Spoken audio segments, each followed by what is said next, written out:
Okay, well at this time of year you get a lot of crops all suddenly maturing. I mean, you wait months, don't you, Tony? And then all of a sudden, Yeah, all comes together.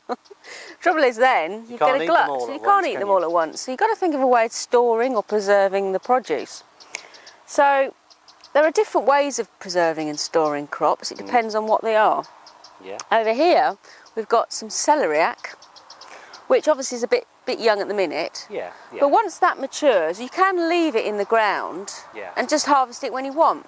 But what's the problem there then? the trouble is, a lot of these crops, root crops, is they tend to get then little beasties like slugs that start to feed on them, and the longer they're in the ground, the more likely you're going to get holes in them.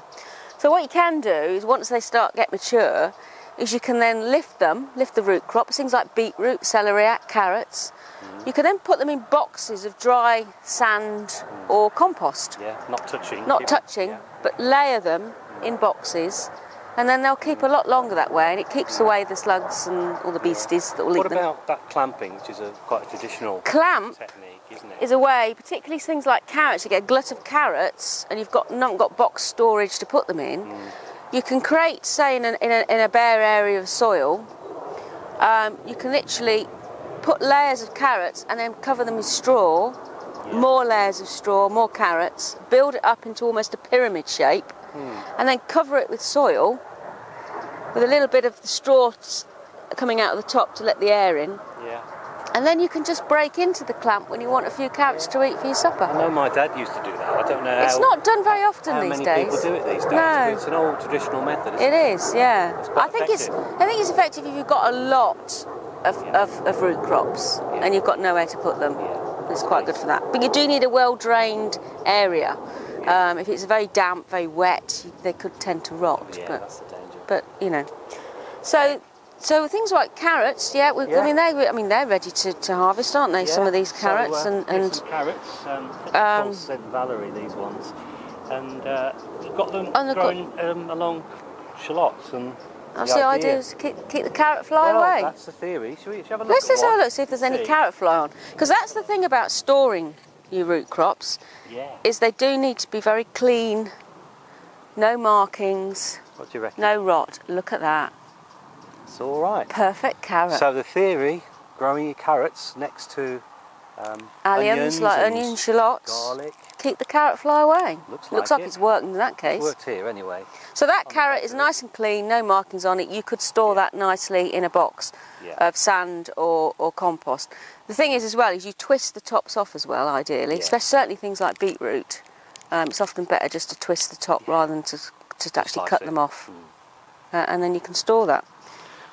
Things like shallots, I mean, they're good for storing as well. They'll store a long time. Yeah, I find shallots store, for me, better than some of the onions. You know, they'll last all winter.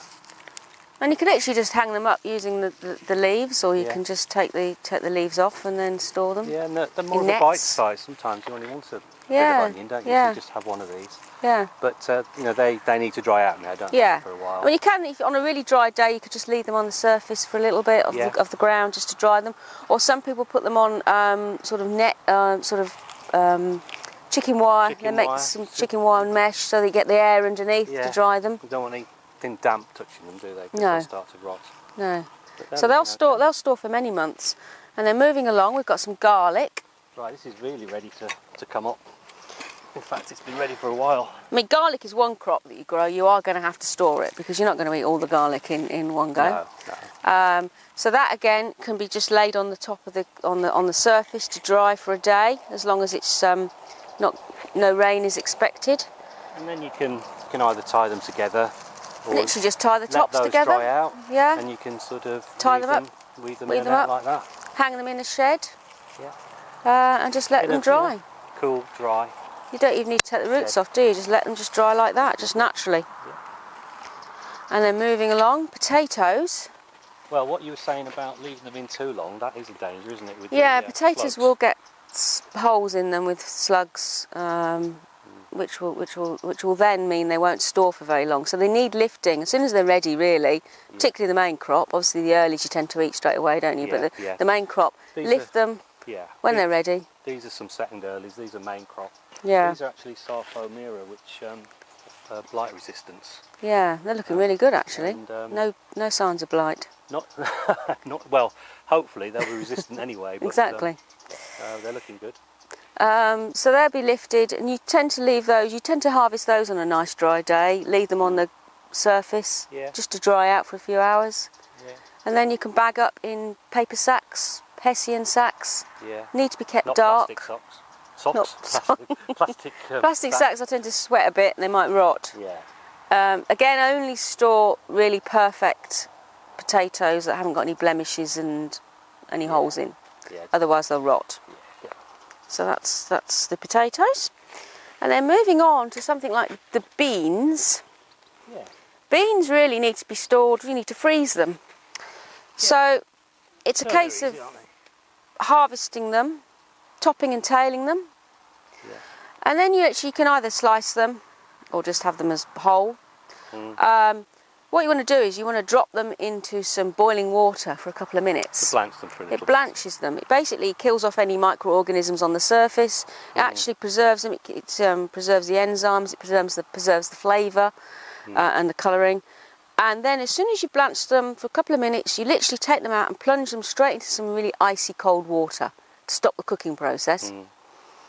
And then you bag them up, put them in the freezer, and they'll keep for many months. All winter, yeah. Got them all winter. So that's the best way of preserving beans. Got a few courgettes. Courgettes are not really, you can't really store those. No. They need eating straight away. Yeah. You could slice them up, freeze them, but then once they come out, you really need to use them in sauces. Mushy, aren't they? They're all mushy. Yeah. You can mix them with tomatoes and that sort of thing, make a sort of almost like a ratatouille, and freeze that. Yeah. But that's about what you can do with those. Sweet corn down here, that's really the sweet corn at the end. great ones to just freeze. I mean, I just tend to pick them, chop them in half, give them a clean obviously, and then pop them in the freezer, and they keep their sweetness because you can pick them sort of straight away, and that means that they don't, go all starchy and lose their sweetness. So most of the crops that you grow, there is a way of storing them or preserving them some way, even if it's preserving them as a jam or a chutney, or there's always ways you can actually use your produce. You don't have to let it go to waste.